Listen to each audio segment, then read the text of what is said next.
Finals fever is in the air for Supercars. Sandown was sweet for some and a stinker for others.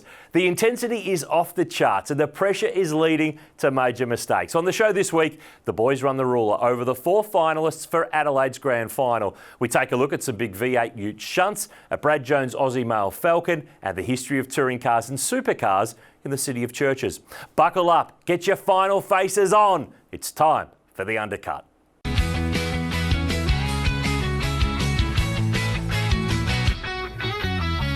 This is the Undercut, once again brought to you by Shell V-Power and the brand new Shell Motorsport Collection. Available now via Shell OTR and Shell Ready Express. You can collect all 8 cars. More details on that later on in the show. City Rural Insurance Brokers are back with us too, and it's a classic car on this episode, which features a car that Brad Jones perhaps doesn't look back on with great pride. It took a tumble at the Adelaide 500. On the panel this week are my regular co-drivers here on the Undercut, Jack Perkins and James Moffat. Welcome to you both. Thank you, Nudes. There is a bit going on. The finals fever is in the air for supercars, and I think you'll agree that what we got at Sandown, what we're going to get at Adelaide, has absolutely proved the point of the finals. Yeah, absolutely. So, do we still like the finals? My answer to that is an emphatic yes. So I think I read somewhere on the old point system, if that still had been in place. We're going to cover on that, but yes, it would be very different, wouldn't it? Let's put it this way, there wouldn't be much froth right about now. Non-event Adelaide, wouldn't it really, apart from the racing that would unfold, but the championship would be well and truly stitched up. So final system, big tick. Sandown produced plenty of talking points, which is good. Jack, that was the other thing that I wanted to talk to you about very quickly before we get into our burning questions here on this episode of The Undercut. The intensity's gone up, the pressure's gone up, and people are cracking, and that's what this is all about. Oh, absolutely. That's what, professional sport needs to do. It creates pressure, and we've seen it in a lot of other sporting codes where they have final series like this and you've got to perform. I do get a bit sick and tired of reading all the negative commentary about, this and that could have been. Or, guess what? Who cares what could have been? This is the rules we're playing with. This is the final series we're in. I love it. Get on with it. We are definitely going to get on to it, and let's get on with it here on the Undercut, because it's time now for the burning questions. Now, Moff has certainly preempted the first question here. Do we still like the finals? This is probably a very short, sharp answer. You've said yes. You say yes. Let's have a look at that old point score. If we were in the alternate universe right now of last year's point score, what would it look like as we head into Adelaide? And I can tell you there would not be much excitement going to that Adelaide Grand Final. So let's take a look at the points of how they would be looking under the old format. Broc Feeney would pretty much just need to roll into Adelaide, drive around in the first race and seal the deal. Huge margin, 286 between he and Payne. Second to third, Payne and Brown, there's probably potentially some movement there. But another big drop to Waters, a fair drop back to Mostert, then to Cindric and so on and so forth. Di Pasquale and Allan fighting for 7th is not exactly something we'd be frothing about. I've said the word froth quite a few times here, but it's proving the point. Ryan Wood's bad run of the last, 3 or 4 rounds, he's been fast, but the points haven't flowed for him. He'd be 11th. That's how it would be looking. We would have a flat run into the grand final. We would have a champion crown probably on Friday when no one's watching, figuratively speaking. How can the finals not be a good thing? And look, I'm going to go with Jack on this. I'm sick and tired of the social commentary from some of the people saying, this is unfair, this is rubbish, NASCAR are getting rid of it, why are we doing it? The reality is we are in an Australian sporting landscape that has finals. Yeah. We have finals in pretty much every major sport, and we were the odd ones out to this. Now we're in, and this has added storylines, it's made more people more relevant for longer. It's delivered all the things we want, plus a potential few fairy tales, which we'll get on soon. I don't see how this is unfair. I agree, and that point system's, looking at what the points could have been is a good enough advertisement for the finals for me, because at the end of the day, I don't really care who finishes 2nd, 3rd, 4th, 5th, 6th, 7th, 8th. It makes no difference. No one remembers. Who cares if you're 6th or 5th or 4th? Honestly, it makes no difference. You might think it does, but it really doesn't. No. We're going to Adelaide. 4 people can win the championship, which, I couldn't even tell you who was 3rd and 4th on that list because I can't even remember. But 4 guys can win. How good's that? I think it's great. That leads me to the next of our burning questions here on the show. Does Matt Payne have himself to blame? Now, at Sandown on Sunday for a time there, he was in the Final Four. Then the rumble with Cam Waters. The result is he's out of the Final Four. He cannot win the championship this year. Does he only have himself to blame for this? Well, I think the reality is that there's probably two ways to look at it. Yes, he does have himself to blame. He was comfortably in that top four. He didn't need to pass Cam Waters at that point of the race. He could have just sat behind him and let Waters do his thing. But there's a part of me that says you've got to encourage somebody to have a go and race. But Waters was encouraged to have the race. Payne didn't have to. No, but so instinctively, that would have been Matt's default, if you like, was to... He's a racer. He's a racer. So you can't knock him for that. You can't take that out of him.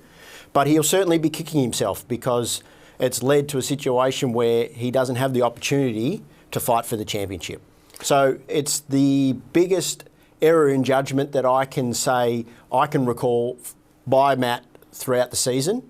And that's not a knock on him, but it came at a very poor time. Yeah. But think about what he's achieved this year. Multiple race victories. Yep.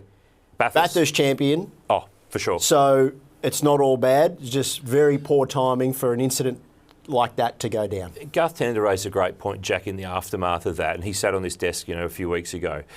If you go back to Garth's career, and we're going to talk about Garth, and it's been official now, he is not going to continue as a driver, which we kind of all knew, but we sort of played along with it for a little while. But we will pay tribute to Garth's career later in the program. If you go back to Garth's career, he had a moment at Canberra in 2000 with Gary Rogers Motorsport. It was in the middle of the year, so it didn't have the spotlight of being the last race of the year or the last round or penultimate round. But he made a mistake, crashed, the weekend fell apart, and that kind of cost him to have a chance of winning the championship that Mark Scaife ultimately won, even though Garth won Bathurst. For Garth, he did win the championship. He did manage to get back to the top of the mountain, literally, of the championship and win in 07. For Matt Payne, look, he's got a long career ahead. He's in a very good team. They've come a long, long way. He's going to challenge for the next 5-6 years if they continue on. If he doesn't win a championship, this will stick in his guts for a long time. Oh, for sure. But I think you're right. I think, Matt Payne's right at the beginning of his career. I can't guarantee he's going to be a champion, but I reckon he'll be in the fight, in the future without a doubt. But it highlights the finals, Noons. If that happened at Perth between Cam Waters and Matt Payne, would have been a few points here and there, but it wouldn't have been a big talking point. No spotlight. Correct. The consequences of what happened at Sandown are the big thing, given the finals. So I think, like Moff said, Matt will definitely look back on it one day and think maybe we could have played that differently, but his racing instinct kicked in, and you're there to race hard and try and finish and be as high up the order as you can. And I don't think he was that keen to let Waters through. So it is what it is now. And as we've touched on, it's his third year in the championship full time. So he's just at the beginning of his career. So yeah, he'll be kicking himself, like I said. But there's plenty more opportunities for Matt ahead to hopefully get that championship win. It's a lesson learnt, one that he will no doubt implement into his future career. Next question is also a bit Grove flavoured as well. Did Grove Racing, the Penrite team, did they play it right at Sandown? Now, the reasoning behind this question is they had this very unique situation where they had the drama of Matt Payne allowing the other car of Kai Allan in, and there was some discussion and some thought during the race, would the team step in here and essentially move Kai Allan back in the race and the points, because Matt Payne was back where he was and was kind of stuck where he was after the damage. Would they sacrifice Kai Allan to get Matt Payne up the order of the points into the finals for Adelaide, because he would be deemed to be a better shot for them to win the championship? They didn't decide to interfere or to do anything at all. What was your take there? Would it even be a consideration for you guys to even fathom that could be possible by a team? Give me your take. Well, I think if Kai had got that call, first of all, the team made the right decision, because if they had have asked Kai to pull over, then that just would have created huge dramas moving forward. Kai would have lost all faith in the team, that they're not behind him equally as they are Matt. But if he had got that call, I think Kai might have had some radio miscommunications happening inside the car because, without joking around too much about it, they made the right call. Whether it was a consideration within the garage, ultimately we'll never probably fully understand that. But yeah, it would have been very, very tricky situation to manage moving forward. Jack, David Couchy was interviewed during the race, and his answer was very unequivocally clear and very quickly clear. From the perception, or not from the perception, from the viewpoint of building culture, this would have been a massive dent in a team that's trying. They've got two young guys. They've made great strides. From a culture perspective, to interfere there would have been.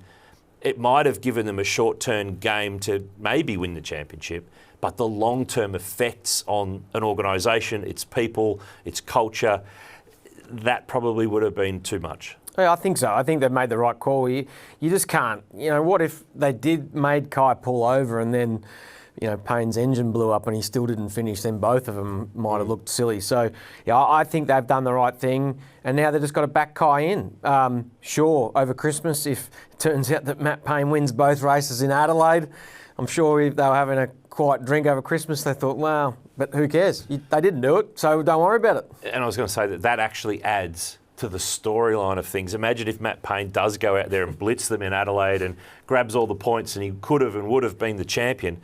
That's not a bad thing for the sport overall, because it gives us more storylines and more angles. Just quickly on Groves too, they announced over the weekend and confirmed Tim Slade will join them for the Endurance Cup next year, for the Ryco Enduro Cup at the Bend and Bathurst. A little bit of a strange one for them, and we talked on the show last program about who's got to step up to help grow the next generation and the sport and the media and all that sort of stuff. And we talked about the teams, and I was really staggered by this, that the team's way to announce their endurance signing was to just put a social post out. And I think it was, when I saw it, I think qualifying was on, or it was right around qualifying.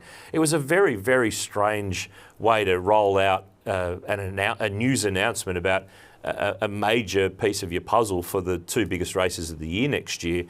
I was kind of staggered by that, and I'm interested to hear what the team would say to justify doing it that way.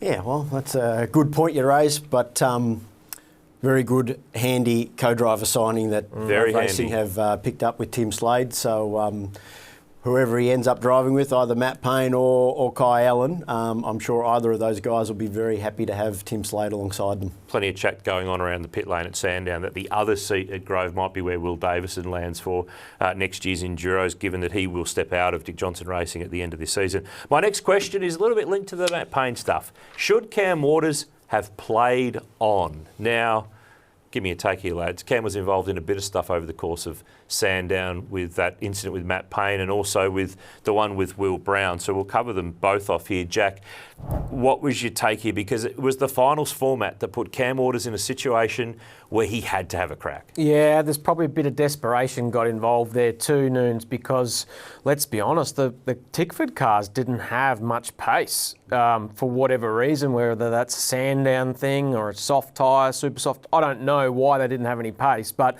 you've sort of got one arm tied behind your back if you're trying to win a race and you've got no speed. So I think then if you look at a couple of the things that Cam did, it's not necessarily a massive criticism, but I think he just wanted to do what he could to make the finals. He's having a crack, right? So I feel as though that can be perceived as a bit of desperation, but yeah, if I was in his shoes, I would have had a crack too. But ultimately, it didn't work out for him. Next time it might. If that goes slightly different, if he doesn't have a punctured tyre and presses on without damage, Payne is damaged, race control says, look, racing incident, neither party is wholly or solely to blame for that one. Which clearly they did, because Correct. Otherwise they would have handed out a penalty Correct. regardless of punctures or what. Correct, but point being, if Waters was able to press on, Payne's back in the order, if somehow the points permutations worked and Cam got in, you'd have to just about say that in Adelaide, if there's a line ball scenario that a driver's worried about getting penalised for a move, you're going to take it. Because if you can get away, and I don't mean get away with it as in have someone off deliberately, I mean have one of those calls that, it could, half a door either way and you're probably penalty or not, it's worth it. It will be now worth it. The incentive's there. They've got to encourage hard racing, Noons. It's easy to be in either driver's position there. Anyone can throw it up the inside, can't they, Moff? But then there's a bit of onus on the driver on the outside, vice versa. You can cause a crash pretty easily if you want. But I think you've just got to encourage that hard racing, and we've got to see more of it. Now, there was also the scenario with Will Brown and Cam where Will ended up off the road at turn 2, out through the grass on the other side. Cam received a 5-second penalty, and that kind of preempted the whole what happened with Matt Payne later on thing, because as we heard from the radio during the race, Cam was pretty fired up about it. I thought actually in the aftermath of the race, his interview, I think it was with Rihanna Crean, was actually quite well... It was very measured, wasn't it? Very well measured. I don't think the Cam of 3 or 4 or 5 years ago would have done that. I think he would have gone on with it. So I think that's a sign of his maturity there. But he was in that situation with the Payne one that was really preempted by the Will Brown one. So give me a take. You've driven these cars a lot. You've driven that track a lot. I think Craig Baird's got his hands tied on that one with the way that the rules are, that there's contact and a car's gone off the road, but there's not ifs and buts in the rule book. Yeah, well, if that incident is a 5-second penalty, then frankly we're all doomed, because and it's not Craig Baird's fault. He's just the issuing umpire, if you like. He's got a rule book. It's the rule book that's wrong. Yeah, and needs a huge tweak, because but does it these need cars, a huge tweak? Well, maybe something small. We thought. I think we all like to see good, hard, close racing. And if there's a bit of rubbing here or there, well, I'm comfortable with that. And I think if you surveyed most of the drivers, they'd be comfortable with it. But I think if you surveyed most of the fans, they'd more importantly be comfortable with it. And the cars have become so even through this Gen 3 package that passing has become even more difficult. So the reality is, leaning on each other is just part and parcel of racing. But then the element of this one, but you're absolutely right in terms of that led to the frustration behind the wheel for Cam, and the Payne incident unfolded. So that definitely had an impact. But for me, Cam Waters was always going to go down fighting. And that's why I love watching somebody like Cam, because if I'm a member of Tickford Racing sitting in the garage, I know that Cam Waters driving that monster Mustang is giving absolutely 100%. Sometimes he goes over 100%, but he's having a crack. Yep. He's going down swinging. He was doing everything he could in his power to try and make it through to Adelaide. So he has to be, I guess, commended for that. Yes, he'll have some knockers along the way, and you could argue, like Jack said, maybe a bit of desperation, but it falls back onto the lack of car speed. Yeah. He didn't have a car that he could fight with properly against his rivals. Yep. And then it just all snowballs. So can I compare the Will Brown and Cam Waters one? So Will in the aftermath said basically he had made the decision to run off the road because Cam was down the inside. If Will turns in, there's contact and he's probably spun facing the opposite direction or blind, halfway in the middle of the track. Gets bogged down. Gets bogged in the wet grass or up against the fence or buried in a tyre bundle, whatever it might be. So he made the call to jump off the road at turn 2. It just so happened that Cam was a little bit out of control and lightly rubbed. So I think this takes me back, in a way, to Winton 2003. In a very extreme case, Craig Lowndes, Greg Murphy, Neil Crompton in the commentary box unleashes on Colin Bond and the stewards, where a car is going off the road, whether it's by their own decision or their own driving error, and there's inconsequential contact from behind. The contact didn't make the car go off the road, the driver made the car go off the road. That's why I say we probably only need a small tweak to the rule book here, where Craig needs to have the rule book to work with that says, okay, and we don't want to just keep making a million rules, by the way, but if this one didn't pass the pub test for me, and I want to keep underlining that this is not against Craig Baird. He's just applying what he's given. But I think there needs to be an if. If the car that goes off the road was going off the road anyway, and there was contact, play on. If the car was going off the road because of the contact, then we've got something to look at and talk about. Well, in this particular one, I pay a lot of money for these glasses, Noons, and I couldn't see the contact. It was a very challenging to see the contact. So in that instance, and again, you don't want to have thousands of rules and interpretations and, was he really going to go off? Yeah. Yep. Ultimately, the benefit of the doubt there should really go to Cam Waters, just as that instance. Is that like the batsman in cricket? Yeah. There's a doubt. I think so. Just to give it some benefit of the doubt. And then if there is proof after the race that, Cam got off the brake and drilled him or something, maybe that needs to get taken into account. But at that point in time in the race where the finals are at play, for me, the umpire got to put the whistle away for that one. Yep. Yeah. Especially Will lost one position out of it. If he had gone back 15 spots, then that's where I think incidents like that need to be very circumstantial. Play it as you see it, and watching the broadcast, Larko has the benefit of doing it in his super duper slow mo, which is just BS because it doesn't happen in super slow mo. Yeah. So, the analysis of all that is great, and I'm sure some people like it, but in those situations, I think you've got to bench all that because It happens so fast. Yeah, exactly. We'll move to the next question, and it is Tickford flavoured because there's been some big news this week that Tickford Racing has will have a new majority shareholder. So is Tickford's sale a new era for supercars is the question, and the way that I'm framing that one, gents, is this the start of the private equity era of supercars team ownership? We've seen private equity in Formula One teams, in championships. We've seen private equity through race with supercars as the championship. Would we expect some team owners to maybe be making or receiving some calls in the next few months?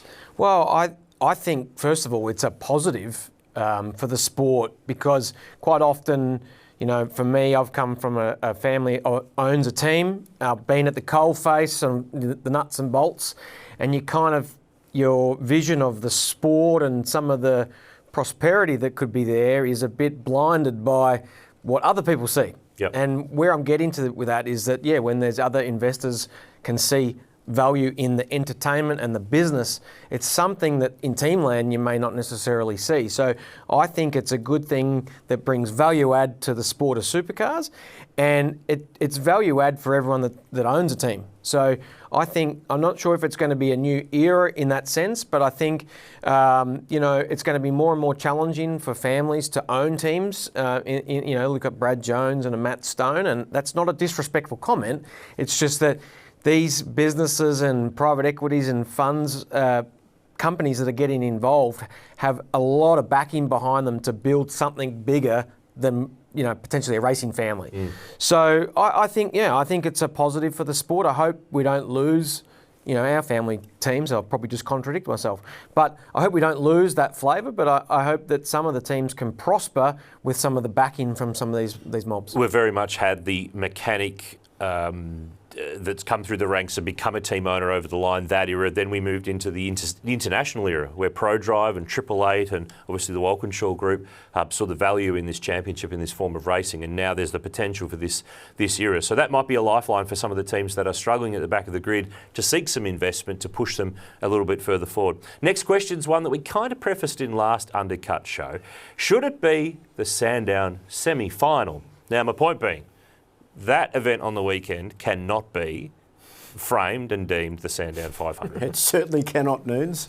If it's going to remain in place next year as that penultimate round, then we definitely need to come up with a bit of a name change and maybe even a format tweak as well. We did talk about on the last show the two 250k races. I likened them to the old V8 Ultimate eras of the early 2000s, and I was pretty much right with the way that they played out. Barring Saturday with Will Brown's, thank God for Will Brown qualifying rubbish, because he really lit it up. And Ryan Wood played the game too there to run as wingman for Chaz Mostert, which helped Chaz book his spot into the finals for Adelaide. But apart from that, and the bit of rain on Sunday that added a bit of zhuzh to it all, those races are too long at that track to generate the sort of intensity that the finals deserve. Yeah, no, 100%. You're right. If Will Brown wasn't passing cars in Saturday's race, it was a snoozer. There was nothing. One stage they were looking at a battle for 22nd or something because they were just hoping to find something. So, yeah, it's a terrible format.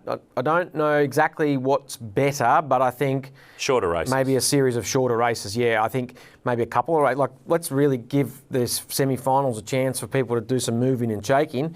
A couple of races Saturday, a couple of races Sunday, more qualifying, more chances for Will Brown to come back from the back or something. I don't know, but something needs to be done because that's not a great format. He needs to advocate for a passing bonus. Yeah, there was once upon a time points bonus or something like that because he put on a magnificent display in both races, but it's it cost him a race win on Saturday, really. His car speed was, hands down the best of field. Yeah.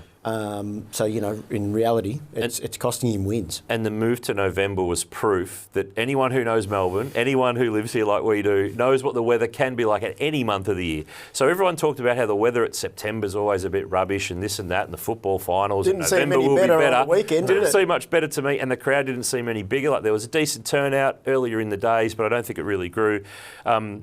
It's an absolute fib that because of the football finals in September that the Sandown 500 didn't work, because the way that the finals kind of work out now in football, they play them at night, and depending on who's in the finals, they tend to be interstate anyway. So we were at the Ben 500 and there was a footy final in Adelaide that night because the Hawks played the Crows over there. So the reality is we've got this great tradition and we keep abandoning the Sandown 500, and what happens? After a few years, we go back. Bring it back, 2-driver race. Yep. You guys want some more driving? Fair play. Fair play. Well, it's always been the lead-up race to Bathurst, so remain the same. Let's stick with some tradition. Next question on Burning Questions. What is Garth Tander's legacy? Of course, Garth made the announcement on the weekend that he will no longer be driving as a Supercars driver moving forward. He clearly will be in a broadcast role in a heightened aspect compared to previous years from next year onwards. And the TV broadcast, the lineup, that's a whole other discussion, another debate. But I wanted to focus on Garth. 6-time winner of the Great Race at Bathurst, 2007 Supercars champ. He is high up on the list of poles, wins, podiums, all that sort of stuff. What's his legacy? What's the thing that springs into your mind most when you think of Garth Tander and his career? Well, I think you've just said it, really. 6-time Bathurst winner. He joins my dad and Mark Scaife as 6-time Bathurst winners. That's elite. Yeah. It really is. 58 race wins in total, 5th all time. He's a legend of the sport, future Hall of Famer. He's done it all. He was the ultimate professional, both probably in and more recently outside of the car. And, if I sit back and have any memories of Garth Tander, intense racer, just his racecraft was supreme. When I was watching him in the early to mid-2000s, you always know he was a contender. He took the Holden Racing team to Bathurst victory, didn't quite get the championship victory with them, but just, was very fortunate in my final year of driving full-time to be teammates with him. And then, I guess driving alongside guys like Garth Tander, you get to appreciate why they're at the top level for so long. How they go about their racing, their preparation. I was very lucky to, be exposed to that and drive alongside Garth. So, congratulations to him and everything he's achieved in his career. Fantastic driving career. Jack, you were in the Walkinshaw Racing, the HRT family at those days when you were driving with James Courtney and Garth was in the other car. So you didn't drive together with Garth, but you're teammates because you're in the same colours at the same time. Give me your take, because for me it was always his speed. He was able to drag results sometimes out of cars that other guys probably couldn't. Yeah, like James said, he was the ultimate professional. You just knew when I shared the garage with him and Luffy was the other co-driver, you just had confidence that when Garth got in the car, and it was the same with James, but you just knew Garth was never going to let anyone pass. And if they were in a position to win the race, like Sandown 500 2016, you just knew he was going to bring it home. That to me is, probably an element of his legacy as well, was he was very confident in himself and had a successful career. The other part of that, which I thought was quite interesting, was I would always look at him as Holden's guy. But he won his last Bathurst with Ford, and it was interesting because he put a social post up about his father, who tragically passed away a couple of years ago, and he said his dad would be proud he won a Ford. So they must have been a Ford family. Yeah, or his dad was a Ford guy. Yes. So that was pretty neat, because I look at him as though he was Holden's guy. And when you go back through time in Garth's career, the first supercars that he ever drove were Fords over in Perth. He drove Alan McCarthy's old Glen Seaton car, but a lot of people will forget this, that he drove for Dick Johnson Racing. He tested one of their cars at Malala in '97. EL Falcon, I think it was John Bow's car.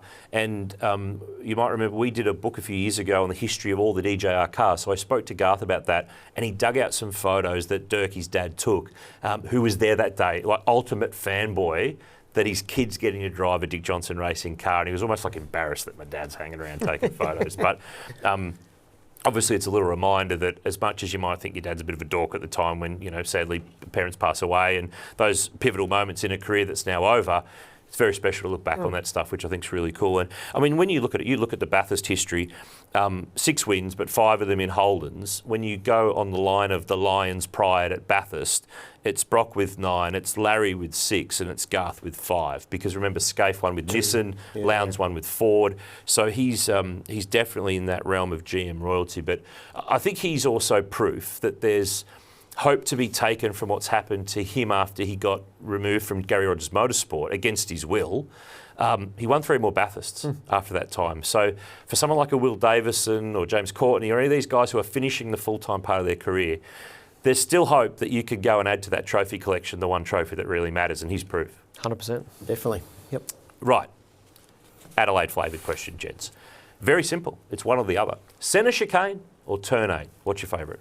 Well, I'd say centre chicane before they resurfaced it, which then lowered the curb profile. So without being too technical, they've resurfaced that section of the track, but they've brought the level of bitumen up to the centre chicane, and it's made that quite fast now. The cars don't react that harshly over that curb there in the background of that shot.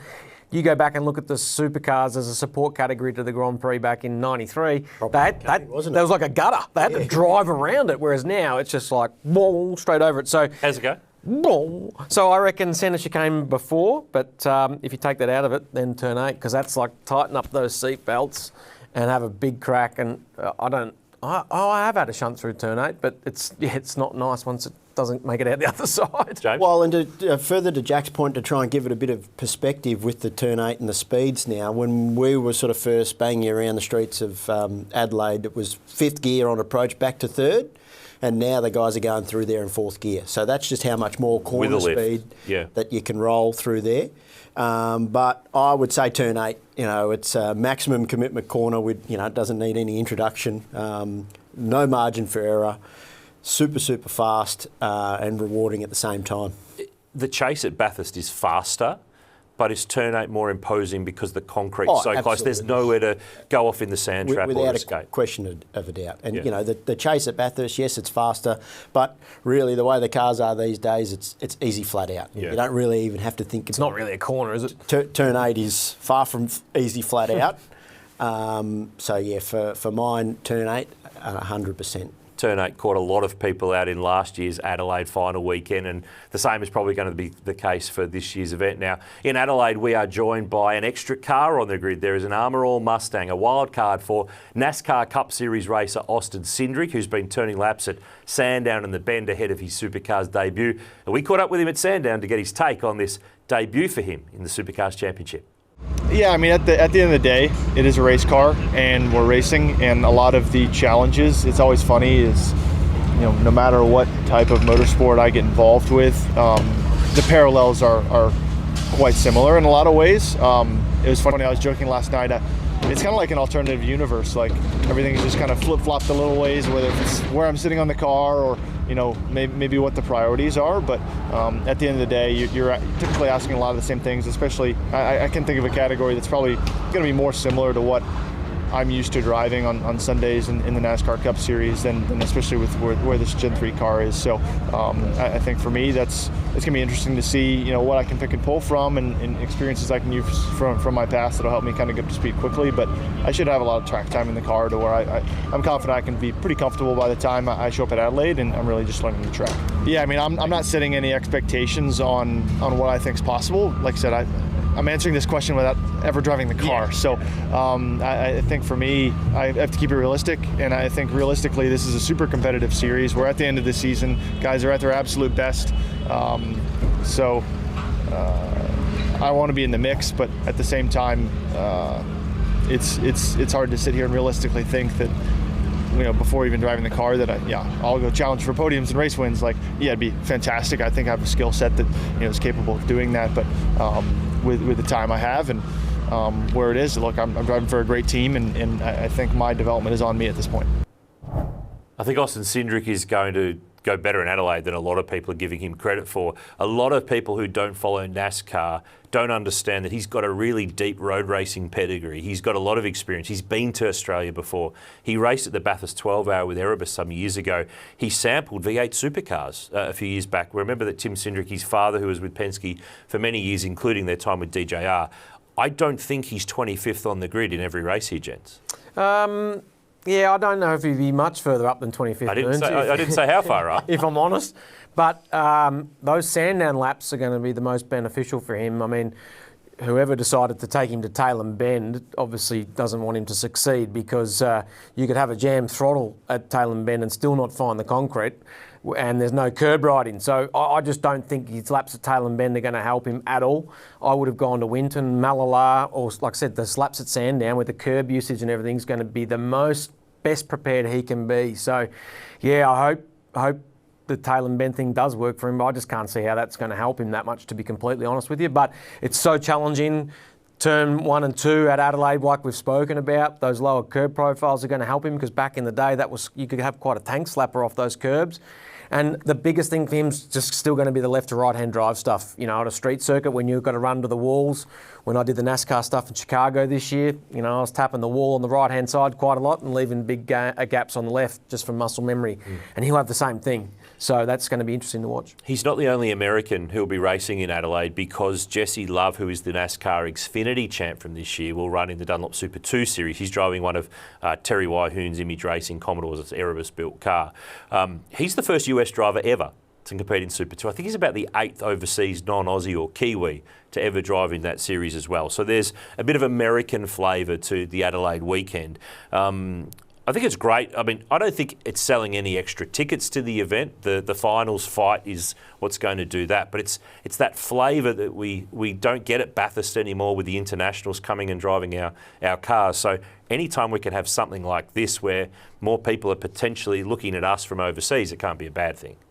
Yeah, absolutely right. So the Jesse Love one will be quite interesting. I'm not sure if he's going to have the opportunity to sample the car before Adelaide. The plan was for a run at Malala early in race week. Okay, well, so to Jack's point, that makes a bit more sense. It's probably a more suited track than, say, going to Tailem Bend like Austin has. You know, the only benefit Austin will have driving around Tailem Bend is just familiarising himself more with the car. His biggest challenge, and particularly for Austin, will be learning the track, and that'll be the same for Jesse. But Jesse's coming off the high of being the Xfinity Series champion, and without being disrespectful to him, I don't think that's going to last very long when he hits the streets of Adelaide. Well, and further to the point, I do think it's cool that Austin's here. So he's a Daytona 500 winner, so that is great to have that flair.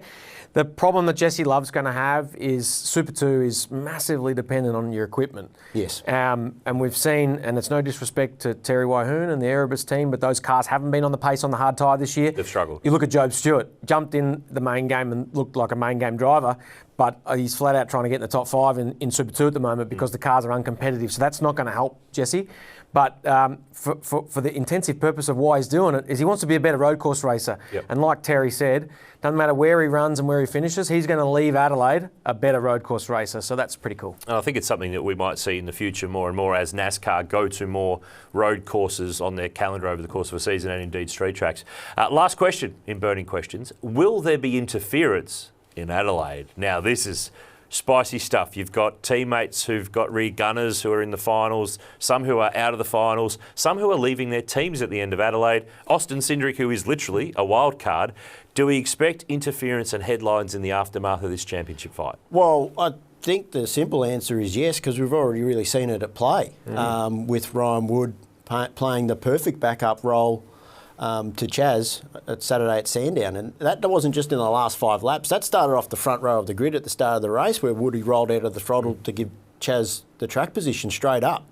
So, and I love the angles of all this. Yeah. The possibilities so now are large. To me, is where WAU and particularly Chaz have a big leg up potentially, because Ryan's going to be fast.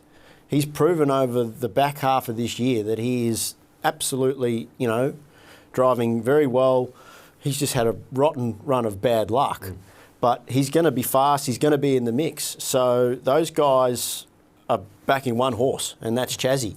Whereas the Red Bull guys, well, they're both in the championship, so they can't really, until one of them are mathematically out of the equation, they're backing both their horses. So ultimately, I don't think, and I'm happy to be proven wrong, but I don't think Kai is going to be fast enough for Matt Payne to play a role. He needs a lot of luck to probably go his way to be a chance, an outright chance. But yeah, short answer is absolutely we will see interference, and I think it's a good thing. Yeah, totally, and it will give us so many potential scenarios to unplay here. But it must be a word of warning. If there's any funny business, if there's anything blatant, if there's anything really obvious, there'll be very heavy consequences to what plays out here. There'll be. Well, how do you define that though? Because FIA sporting code's a pretty good one. yes, but you know, Woody did everything. Oh, in his no power problem to with make that. it No problem with But that at that's all. blatant. But I mean blatant that impacts somebody else, like crashing someone off the road or doing something that's out of the norm of driving a race car at a professional, competent It's a fashion. very loose interpretation, isn't it? That's life. That's Yeah, life. I hope it doesn't go too far. I don't think it will. We've got great integrity as a business. I think so. But yeah, Payne and Wood are going to be sacrificial lambs for those teams because they won't want them to get in the way of pit stop strategy, and that could then be a disadvantage to Red Bull. They're going to have to prioritise one of the cars. But I think of the wild card in Austin Cindric, and what I'm thinking is maybe in qualifying, practice crash, brings out a red flag, Broc Feeney's on a pole lap. He's on a heater. Doesn't get to finish it, starts the race 25th because he hasn't put a time in. You know, that could be. I'm not thinking more that way, Jack. I'm thinking more that if you're Ford and you want a Ford clearly to win, you've got two in the battle with Kai and Chaz. Other Ford teams don't really want to help other Ford teams where possible. Ford can ask, but it's got to be pretty hard for them to do much.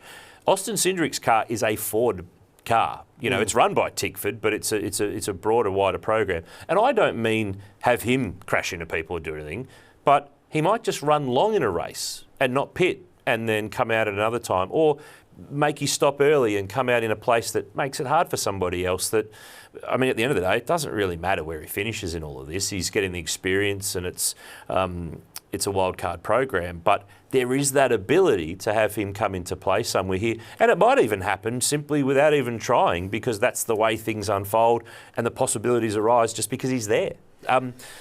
But Jack, just quickly, before we finish off this point, this isn't so much about interference, but the point score for Adelaide is crucial and hasn't really been picked up on. That the points weighting for Adelaide, with the addition of the Friday 100k sprint race, that's worth 50 points now. So it's taken away points from Saturday and Sunday, not added to them, and you're not a fan. No, it's a bit silly. I mean, typically those 250k races, whether it be the start of the year, the Townsville or Adelaide 500, it's 150 points each race.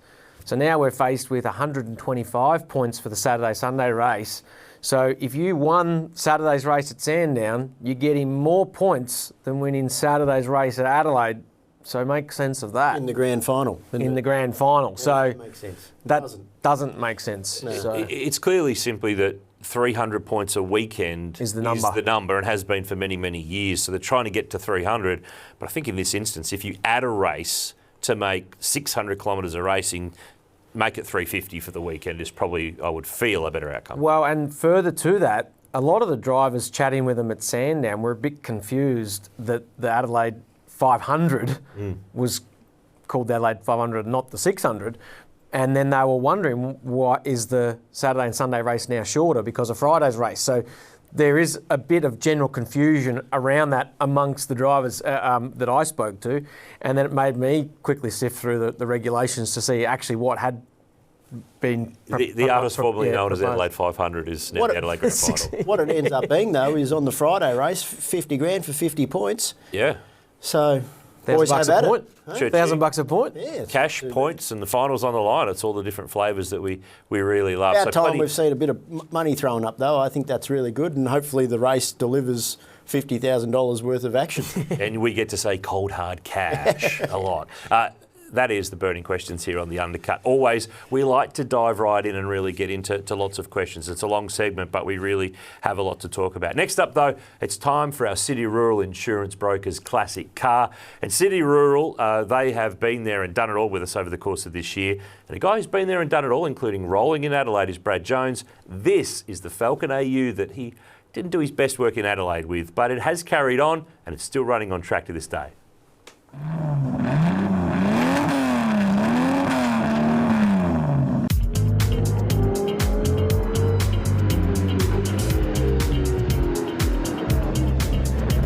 Kane, you've got a cool car here, the Aussie Mail Ford Falcon AU V8 Supercar. Yep. Tell me about this beast, because people love this livery. They remember this sponsor really well. Well, the best thing is with the livery, as you know itself, it's the Turn 8 car from 2000. It was on its roof. But also, the cool thing is with the car, it's Tony Longhurst's last full-time car, Brad Jones' first full-time car, and Andrew Jones' first full-time car. So it's got a bit of history. Hasn't had any major wins, as we all know, but it's still cool. Tell me about the process of bringing this thing back to life, because these cars, they race professionally, then they go away, then they come back. It's not an easy, simple job to bring these things back to life. No, it's not. It's a lot of late nights, arguing with the wife, and spending a lot of $100 bills.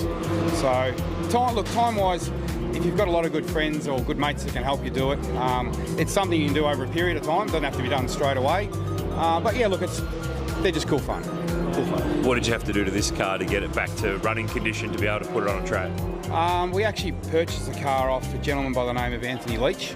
He bought it from Rod Salmon, who then bought it off Brad Jones back in the day.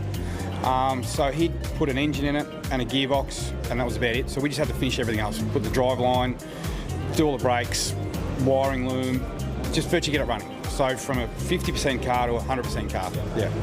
What's this thing like to drive? I mean, this is kind of, let's face it, this is boyhood, childhood dream kind of stuff, really. You couldn't have imagined watching Channel 10 V8 Supercars back in the day that you would have one of these cars and get behind the wheel. They're good. Yeah, they're good fun. It's look, we'll never drive them like they were back in the day, but we get in, do what we can, and put on a show. Yeah, it's good. Have you been able to twist Bradley's arm to maybe put his backside in the seat of this thing? Not yet, but if we can get onto him to grab his arm to twist it, we'll see what we can do. I know where that arm is, and he's got two of them, so we might have to twist them both. We might have to twist them both. What do people talk with you most about when they come up and see your car at these sorts of events? Like I said earlier on, a lot of it is brought up with the Turn 8 car from Adelaide in 2000, but also the livery being as bright and as poppy as it is. It was sort of only around for 4, maybe 5 years, and then Brad, obviously, when he went from the Fords to Holden, then it went to BOC and all the other sponsorships. So, but yeah, it's a cool pop-out livery, and yeah, we love it. A great part of V8 Supercar history. Big thanks to City Rural Insurance Brokers for their support of the Undercut this year. They've been on the scene since 1995, and they can help you with insurance for your business, transport, trades, farming, and much, much more. Grab a quote now. Jump online, cityrural.au. They are your insurance pit crew. Next up, here on the Undercut, is the Workbench, and we're going to put the 4 finals drivers under the microscope for the Adelaide Grand Final.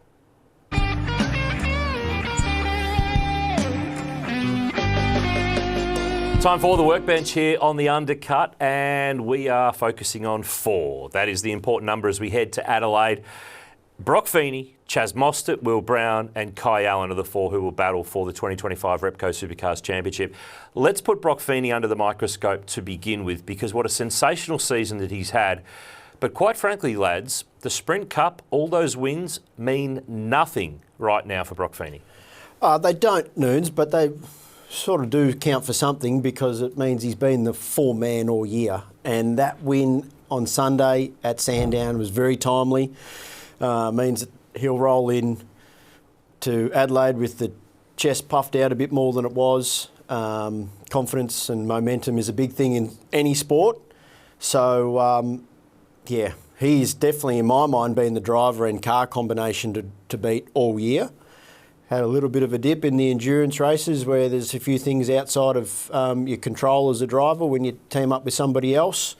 That's not a knock on Jamie Whincup or anything like that, but just the way that endurance racing can go sometimes. Things don't go for you.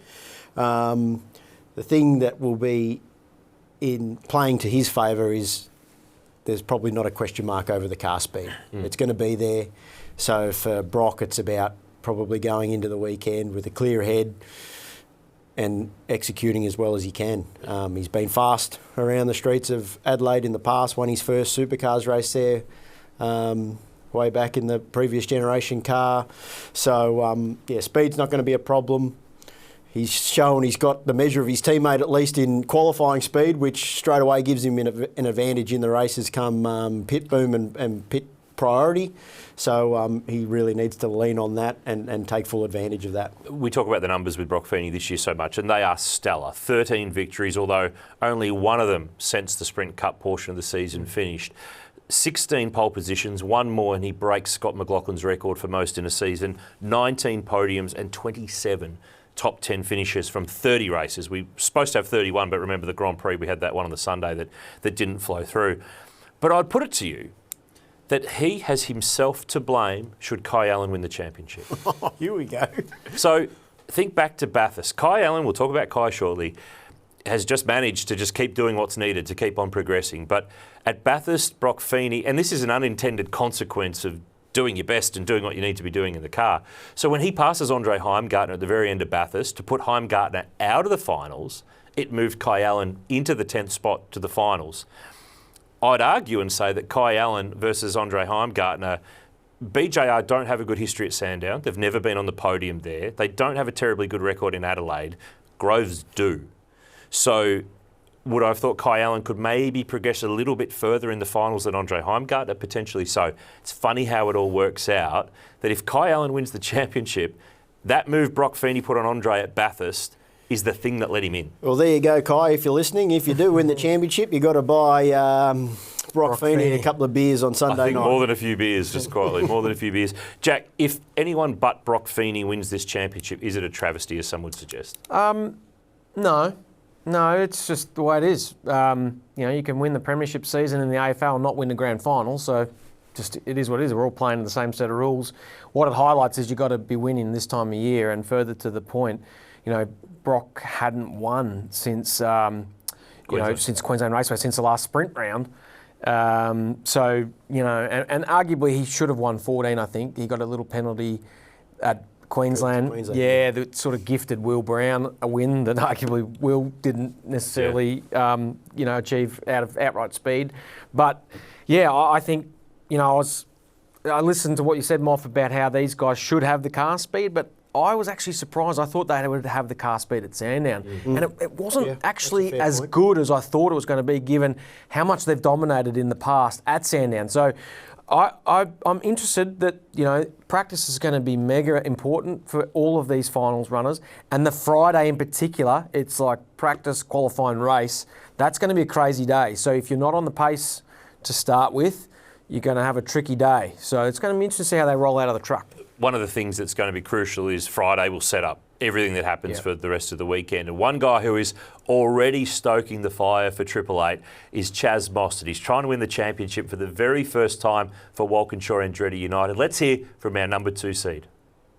We're really starting to understand this final series as race goes on. Like if you said before, Gold Coast, what do you expect from finals? Had no idea, we've never done one. But now we're 2 rounds in and you're kind of feeling like you are understanding how you've got to attack it and position it, and been lucky enough to win 3 out of the 4 races, which I take a lot of confidence from, especially how the year has gone. And this weekend really proved pivotal for me of how Woody really helped me in this weekend as well. So we have, I feel like, the perfect hand to go to Adelaide. We have that team dynamic. We've been learning race in, race out, and they know that in our team that we have to, for the 25, do everything we can to try and get that position where Triple Eight still got to be cautious. Like, who are they picking? That's got to be the real question. Who are they saying is their guy to go win the championship? So it's going to be interesting dynamic in that team come this week, and what they're going to do, and how Broc and Will work together, because I know it's been all friendly and saying, we don't care about getting the Final 4, but there's no ticket to go past Adelaide. This is it. So, would be interesting to see if finally, in the history of Triple Eight, if they'll actually let 2 cars race or not. So, be interesting. I love the theatre of this. he has started the mental psychological war game against Triple Eight before they get to Adelaide. So he's not going to leave anything on the table here. The big thing is here, he's got to back it up when he gets there. It's a bit of Russell Ingall about all that, isn't there? Good on him. That's what this is all about, right? Entertainment. I am more worried, though, that people in glass houses shouldn't throw stones, and the lack of reliability on car 2 with Ryan would be a concern for Chaz. So could be a bit careful stirring up the pot like that, and knowing that, you know, things haven't been going their way. But he's had a pretty good year, not his best, with 11 podiums, 4 wins and 1 pole position. But the best thing that Chaz has done is shown form at the right end of the season. He's been looking really good, especially at the Gold Coast. Won the first race at Sandown to get through, so he's got form, and that's what matters. And that's what this system rewards. It's like football. You've got to perform when it matters most. And with all due respect to Perth and Tassie and Townsville and Darwin and Sydney Motorsport Park, Doesn't matter. It doesn't matter. And we've got the grand stages at this end of the year with Bathurst. Obviously, it's not a finals round, but it sets the scene for it. Gold Coast, Adelaide, Sandown. Races, tracks and events with history, prestige and heritage. It is the time to perform. Fact is, he's won 4 races this year. 3 of them are when it matters most, when there's big points and big consequences on the line. 21 top 10s, 11 podiums. Okay, it's not quite Broc Feeney level, but he's done what he needs to do, and he's won when it matters, and he's got history in Adelaide too. Yep, absolutely. You know, he performs typically very well on any street circuit we go to. He's won at Adelaide in the past, like you mentioned, Noons. He has momentum on his side, and the fact is, this is the best opportunity that Chaz Mostert is going to have at winning the championship. He's been in the mix in years gone by, but this is his best shot, and I know that if I'm a Walkinshaw Andretti United team member, a bit like Cam Waters, he's going to leave absolutely nothing on the table. He'll give it absolutely everything. It'll be, you know, he'll be great to watch. He's got a fast teammate that will be able to help him. So, yeah, it's going to be exciting. I'm very interested to see how it unfolds. He will leave nothing on the table. That car will be a steaming wreck by the end of the weekend. There'll be nothing left good on it because it's going to be certainly used up. Let's put under the microscope now Will Brown, who comes in as the 3rd seed. He's 35 points down coming in. He's got 2 wins. One of them, as you mentioned before, was kind of a gift because of that penalty for Broc at Queensland Raceway. 1 pole, 12 podiums, but 27 top 10s matches Broc Feeney, but the top 10 quality hasn't been as high. His qualifying's been appalling, quite frankly, to the level that that car and team is capable of. But yet, here he sits at the moment that matters, 35 points away from the lead of the championship against the bloke who, quite frankly, has wiped the floor with him all year. But he only needs to perform 35 points better here and have no one else do better, and he wins the championship in a year where he's been dominated by his teammate. Yeah, his biggest challenge, and you know he'll be really getting sick of hearing everybody talk about it. But the fact is, it's his but qualifying. He hasn't been able to do anything about it. No, so that's the biggest challenge for him going into the weekend. You know, and I think I heard a grab from Will himself saying, yeah, qualifying down the field, and the biggest risk of that is getting caught up in somebody else's accident. So, you know, he's been able to navigate his way through that so far. Sandown's easier to do that than Adelaide. Yeah, so, you know, that's where the risk really starts to unfold for you if you are buried in that sort of 12th to 20th, which Will has been plenty of times this year, is you're just putting yourself at unnecessary risk. So qualifying is going to be the key to Will's championship success in reality because, you know, there's obviously the pit priority that comes into factor, the double stacking, the chances of safety car are higher around a street circuit. So, yeah, Will Brown, qualify well, and you're definitely your race pace has proven that you are every chance to win the championship based on your race pace. But if you're starting 15th, mate, you're going to be making it too hard for yourself, unfortunately. Jack, at some point over the weekend in Adelaide, and the point spread's pretty tight as we start the weekend with 300 on the line.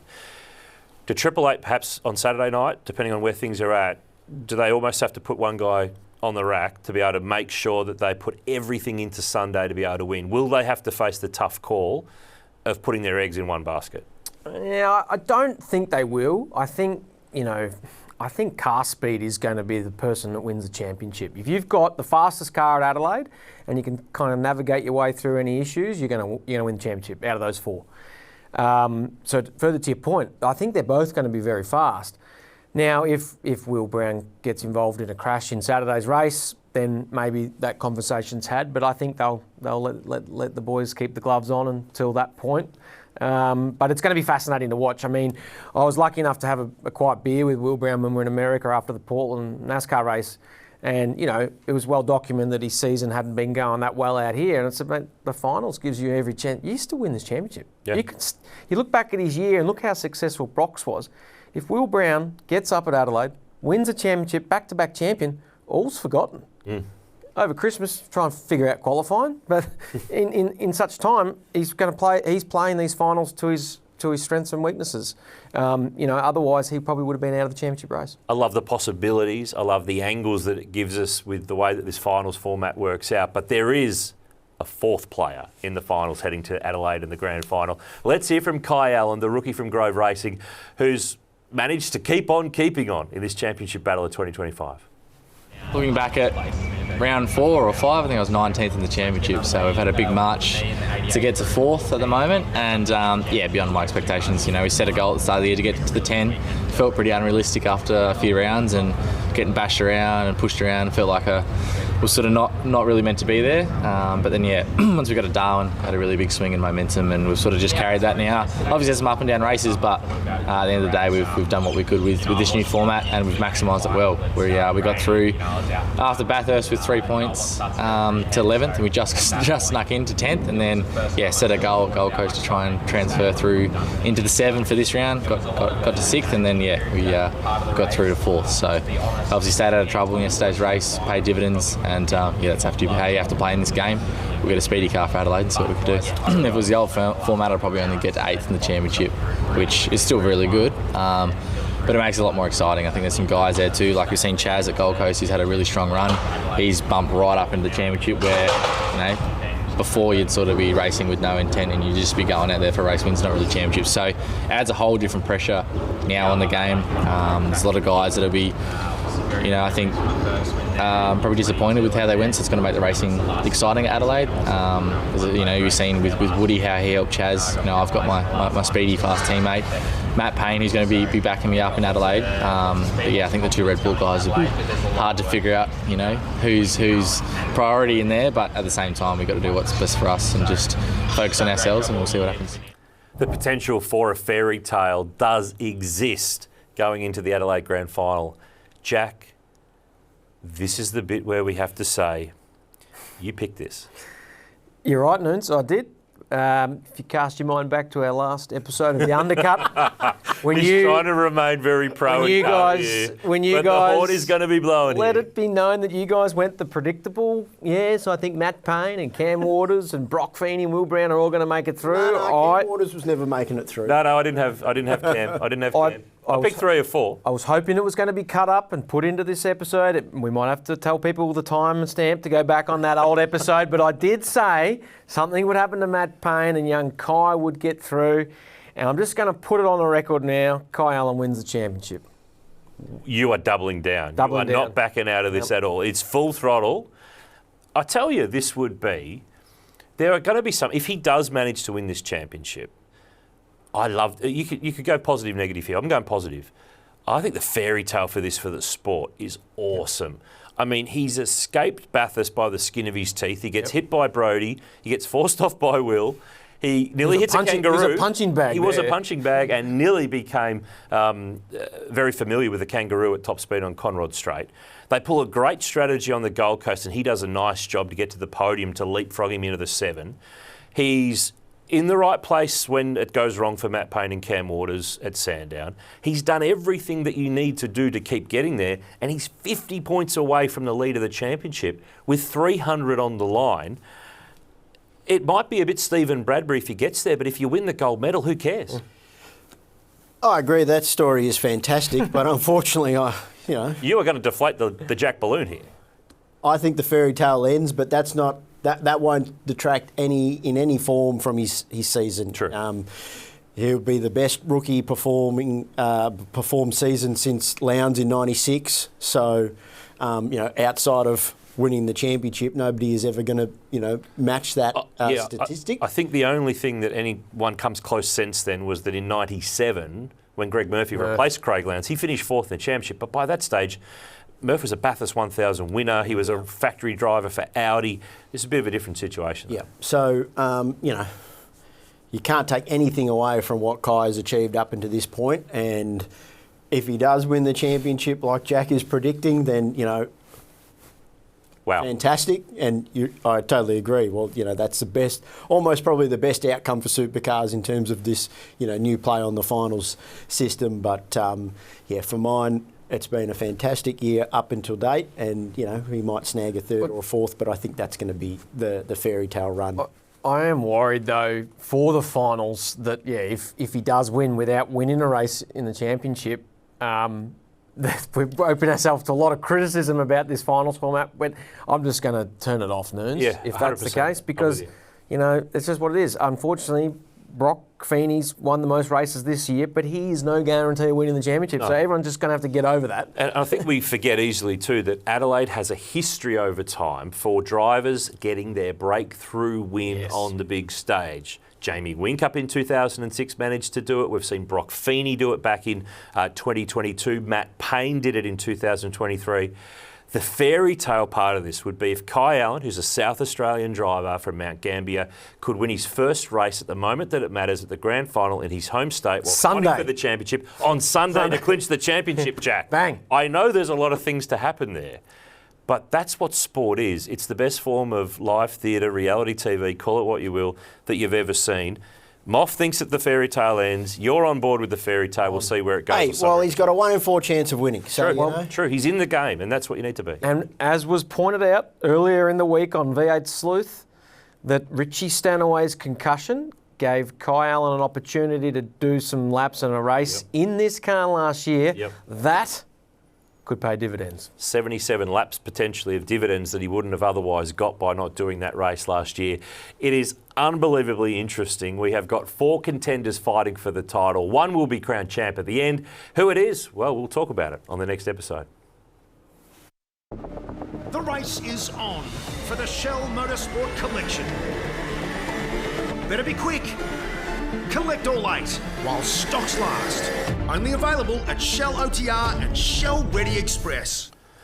Time for us to delve into our top 5 this week, fuelled by Shell V-Power. This week, we're going big moments from the V8 Utes on the streets of Adelaide, boys. Noon's has gone for the name change. And I've got to tell you what, this is not me, Rhett Noonan, not related to me, and that's not how I reverse park.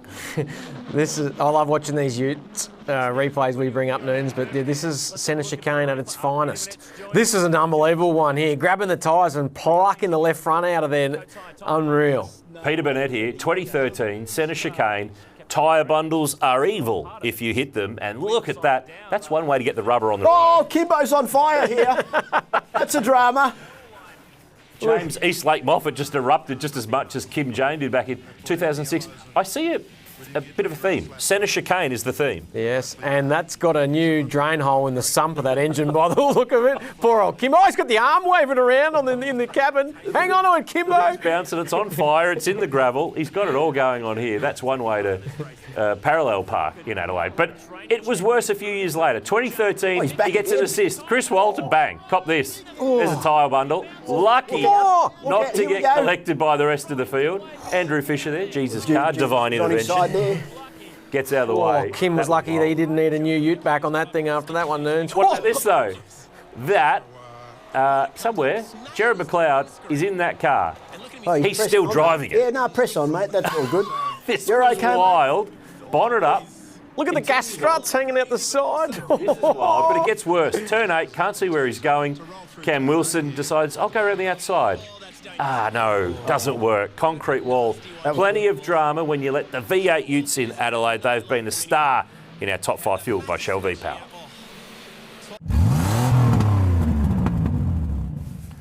Time for one-way traffic here on the Undercut, and gents, it's time for us to have a look and break down the history of touring cars on the streets of Adelaide. Of course, we've had the Adelaide 500 for so many years. That's now the grand final, but we've also had plenty of years of Grand Prix touring car support racing, and Larry Perkins features, Jack, very prominently in the history, a winner there back in the day with the HSV Commodore. He won there a bit later on in wet races, and he and John Bower had some classic tussles. The Grand Prix touring car races were cool. They were. Yeah, I remember as a kid, I never got to go to the Adelaide Grand Prix, but I remember it was always on Channel 9, and the commentary team was always made up of Big Kenny Sutcliffe and Darryl Eastlake. There was some household names of Australian sport involved in that telecast. Barry Sheen, if you don't mind, also first started there. And that 88 race you speak of, great race for what was known as HSV Racing. Perkins Motorsport ran it. Dad and ex-F1 world champion Denny Holm going neck and neck. And I remember Dad saying not so long ago that he didn't realise that Denny was actually trying to race him. He thought that, maybe he was happy to finish second behind the boss. And apparently it was about 40 degrees there that day, and they both had to rag it, and they were knackered after the race, apparently, so it's quite a funny story. But yeah, great racing, great history. That wet race with Johnny Bow, as Darryl Eastlake affectionately knows, that YouTube numbers on that are sensational. You've reminded me too that that win in '88, the 1-2 Perkins and Holm, that was the first win for the fuel-injected Walkinshaw Batmobile Commodore. I mean, it had been debuted earlier that year, but that was the first win at a time when Commodores didn't win much. Sierras were the dominant car to have, but as you said, they cooked themselves that day. The little BMWs weren't fast enough and the big V8s won. Yeah, and they were on Yokohama tyres too, which was not a very much against the grain of Dunlop. Correct. And I actually only this year, I think it was, saw a magazine advertisement of Yokohama celebrating that win, which was really cool. But yeah, great memories. And it was a cool track, that long track. Obviously, the shortened version came in for the Supercars when that came back. What was that, about 99, 98, 99? But yeah, great memories. And those cars look quite cool, those Walkinshaws in that livery, so pretty cool. We saw Group A cars evolve into the V8 cars of the early 90s. And of course, the Grand Prix finished in 95 before it moved to Albert Park in Melbourne. Well, aren't they still bitter about that? They're still twisted about that in South Australia. They've got this awesome grand final, but they've still got about the Grand Prix. But James, one of the really interesting things we look back on is that your dad, Allan, never raced at the Adelaide Street Circuit at the Grand Prix. He was still racing in the 80s, the ANZ Sierras and the like, but I guess it wasn't in the budget, wasn't in the program. He was so wide about Bathurst, and then by that stage of the year, Bathurst was over and nothing else mattered. Yeah, I've never actually had the conversation with him about it as to why he didn't race there, but I can only assume that given the priority that he would have been placing on Bathurst with where the Adelaide Grand Prix fell in the season after Bathurst, and anything after Bathurst was a fairly low priority for Big Al, so I can only imagine that's maybe part of the reasoning as to why he never drove there himself. But I think we were talking before the show that he might have done a bit of commentary alongside the great Murray Walker. It's 86 if you want to look it up and have a little look at YouTube. It's Big Darryl and Big Al in 86 when Alan Grice gets the win in the brand new plain white Roadways Commodore. That throws off every curb he could find back in the day. There were some of those years there were 35, 40 cars, and it was a Saturday afternoon 32-lap race.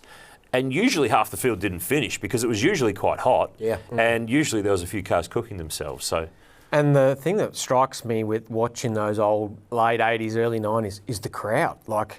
You see, the grandstands and the people, it is absolutely chock. It's probably because it wasn't really on TV either. It was on TV. It was it? Yeah. But even still, it was the first time that F1 had come to Australia, so people were coming from everywhere, and the crowd is nuts. So, and it's funny actually talking about Allan Moffat not prioritising Bathurst. One year, Dad didn't go in 1990. They chose to test at the brand new Eastern Creek circuit in preparation for the Nissan Mobile 500, just decided to casually sit out the Australian Grand Prix support race and go and test at another track. So, well, it worked out all right because Thomas Mazzera won the race, so that was a very good decision in the end to skip on that one.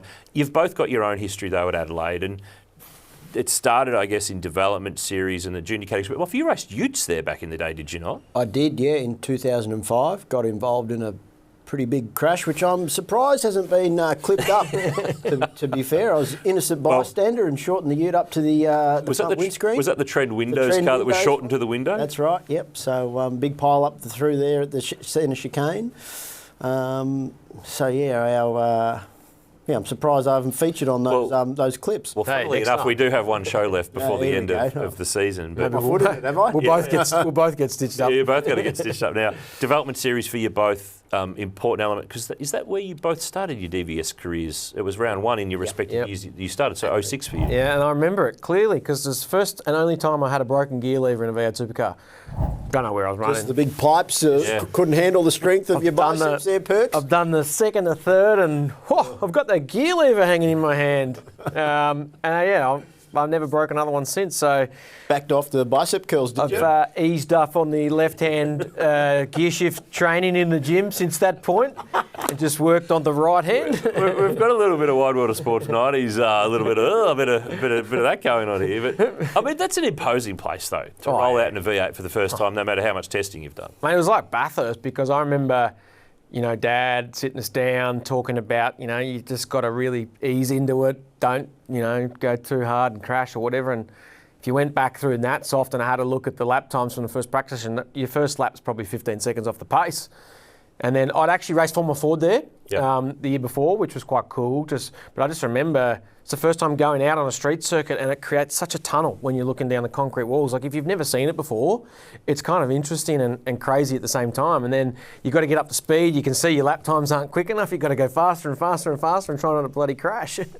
But cool track and great memories. James, you rolled out there in DVS 09 with Sonic in one of the old Craig Lowndes 888 cars and went whack. You won straight out there. Yeah, and I look back at that now. Not many people get to win their very first supercar race, and we were able to achieve that together with Sonic. So that's a very special memory.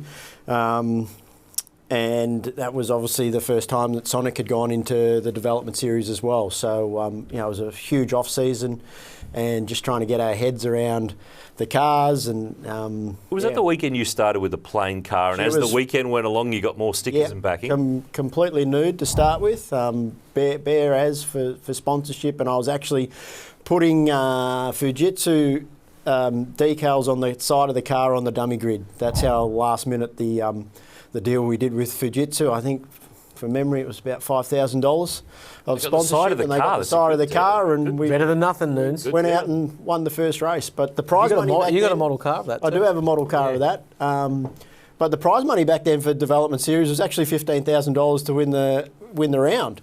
So throughout that year, the prize money helped keep me going. Helped top along that sponsorship budget. And it's been a great part of the Super 2 series over the years as a support for the main championship in Adelaide. But, I mean, we obviously lost the Grand Prix, then the Adelaide 500 was born for 1999. It went away, it came back.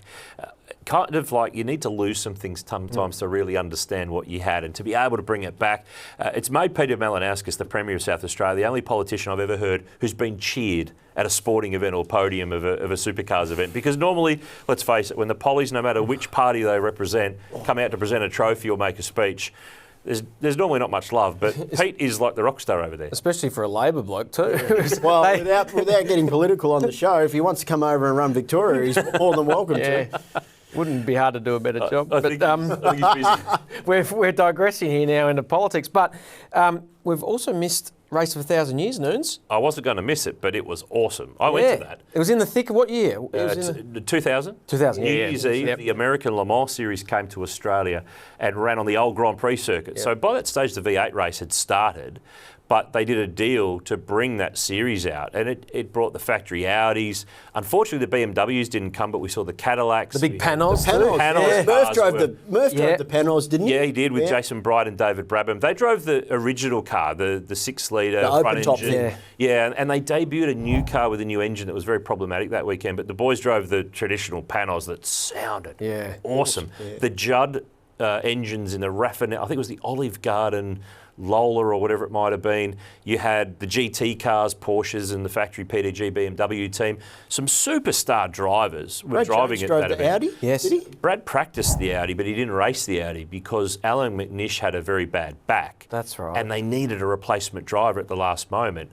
And the phone rings in Albury because remember that Brad and Kim Jones have just finished being the Audi Super Touring factory team.